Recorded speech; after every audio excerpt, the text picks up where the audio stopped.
Največja opozicijska stranka SDS je ob 2:30 danes vložila interpelacijo zoper notranjo ministrico, gospo Kresal, in sicer zaradi izdajanja dopolnilnih odločb za izbrisane. Ali lahko pričakuje vašo podporo?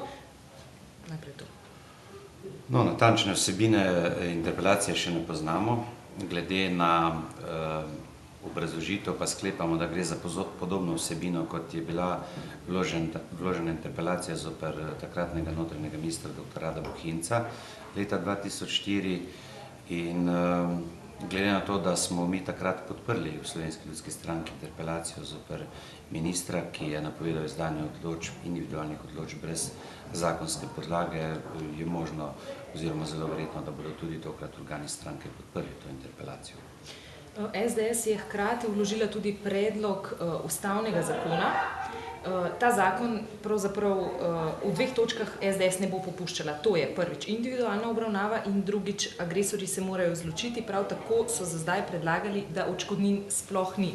Če bi se zgodilo, da bi okrog tega zakona prišlo do soglasja, potem so pripravljeni interpelacijo umakniti.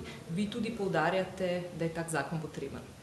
Ja, in smo to poudarjali ves čas, tudi takrat leta 2004, da je potrebno problem rešiti z sprejetjem ustavnega zakona. Temu so pritrdili tudi mnogi ugledni ustavnopravni strokovnjaki. Žal pa se do danes, ko smo leta 2009, ni nič zgodilo. Ministrica poudarja, da bi bil ustavni zakon za zaobidenje izpolnjevanja odločb ustavnega sodišča. Kaj pravite na to?